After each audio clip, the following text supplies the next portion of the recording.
Good morning, students. Myself is Sachin Kumar, and I will teach in your class biology. This is the chapter 1, transport of food and minerals in plants. In this chapter, we will discuss how the food and minerals they are transported in plants. So let us see to it. First, let us see that why the transport system is needed for the plants. My dear students, transport system is needed for the plants for transport of water and minerals absorbed by roots from the soil and for transportation of food prepared by leaves to different parts of the plant. My dear students, the water and minerals they are absorbed by roots and food is synthesized in the leaves, but all these things have to be transported to different parts of the plants, and that can be done only by the help of transport system. My dear students, that can be done only by the help of transportation system. Next, now transport system in plants. Transport system in plants. My dear students, please see to it. Transport system in plants. Transportation in plants is carried out by well developed transportation system called vascular system. This vascular system it consists of two type of tissue, xylem and phloem. So my dear students, the transport system in plants that is done by vascular system. Transportation system in plants is known as vascular system, and this vascular system it consists of two type of tissues, xylem and phloem. Next, we will see one by one about the xylem and phloem. First, let us see about xylem. First, let us see about the xylem. Xylem conducts water and dissolved minerals from the roots to the leaves of plant. This is very important to understand. Xylem it conducts water and minerals from roots to leaves of plants.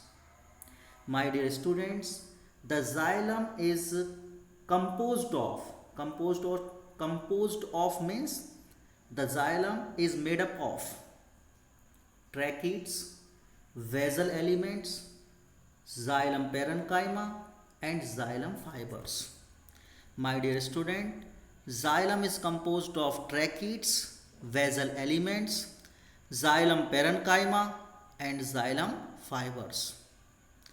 First, let us discuss one by one. First, let us discuss this tracheids. Tracheids. Tracheids, they are long, thin, dead cells. They are long, thin, dead cells and are connected together at the tapered ends. Their cell wall contains lignin. So, tracheid cell wall contain lignin, which provide structural support to xylem. Which provide structural support to xylem. Next, now we'll discuss basal elements. Next, we'll discuss basal elements.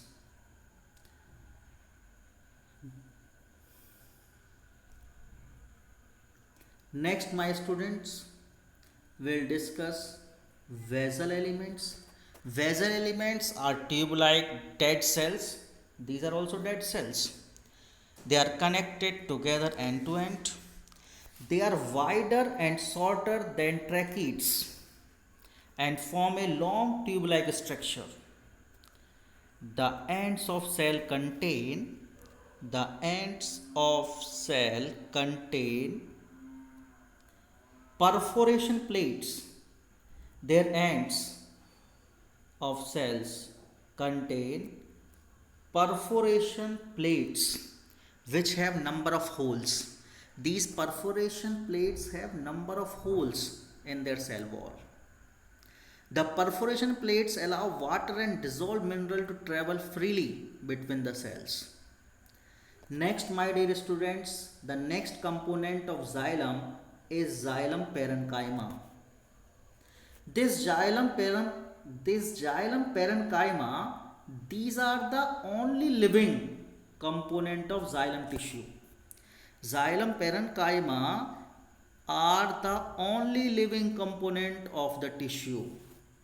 They conduct water and store food for the plant. They conduct water and stored food for the plants.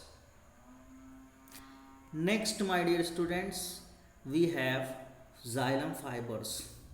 The last component of xylem. The last component of xylem is xylem fibers.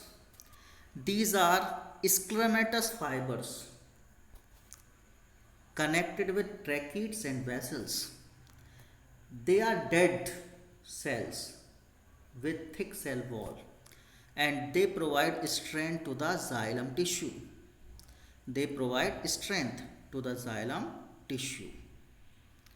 My dear students, these we are discussing about the xylem. We have discussed now what is xylem. Components of xylem we have discussed. Now we shall discuss the difference between tracheids and vessel elements. Now we shall discuss one by one the difference between tracheids and vessel elements. See the first point of tracheids. These are non-living cells with lignified cell wall. Lignified cell wall means their cell wall contain lignin.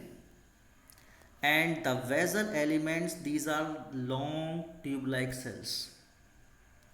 Tracheids, their end walls remain intact, and the vessel elements, their end walls have perforated plates which allow free movement of water and minerals between the cells. Next, third point, tracheid walls are very thick. These tracheids walls, they are very thick with a narrow lumen. Very narrow lumen they have and they are very thick. Next, the walls of vessel elements are less thick and have wider lumen. So these are the differences, my dear students. These are the differences between tracheids and vessel elements. Now let us see the next. Next we have phloem. The next tissue we have got the phloem. Now what is phloem? Phloem, my dear student, it is the tissue which carry food, which transport food from the leaves to different parts of the plant. My dear students, phloem is found in all parts of the plant. It is made up of living tubular cells which provide passage for downward movement of sugar, organic compound and minerals. Altogether we can call as them food. Sugar, organic compound, minerals, they can be called as food. As plant sap by the leaves to other parts of the plant. So they carry this food from the leaves to other parts of plant. My dear students, like xylem, phloem also consists of many things. The phloem consists of first sieve tubes, second companion cells, third phloem parenchyma, and fourth phloem fibers. So my dear students, the phloem, it consists of sieve tubes, companion cells, phloem parenchyma, and phloem fibers. Now we shall discuss them one by one. My dear students, first we will discuss sieve tubes.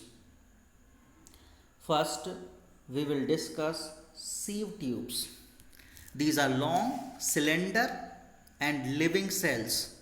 These are the living cells connected end to end and form tube-like structure. They conduct food material throughout the plant. In all flowering plants, the sieve tubes have perforated ends and form seed plates. So sieve tubes, they forms the seed plates. The seed plates allow plant sap to diffuse easily from cell to cell. So that is all about the sieve tubes. Next, my dear student, is companion cell. Next we have companion cells. These cells are specialized parenchyma cells located outside and alongside the sieve tubes and are connected by number of channels to the sieve tubes. The companion cells help. Now let us see what is the function of companion cells. Companion cells help in the absorption.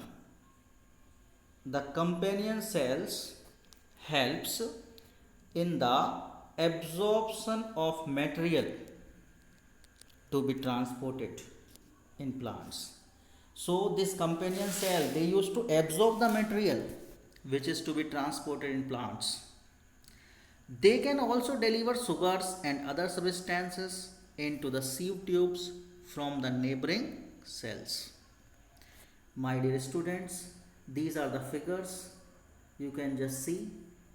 This is figure 1.2, component of xylem. Two components are shown here, vessel element and tracheids. This one is the vessel element, first A is the vessel element, B is the tracheids. And figure 1.3, it shows components of phloem. Figure 1.3 shows the components of phloem.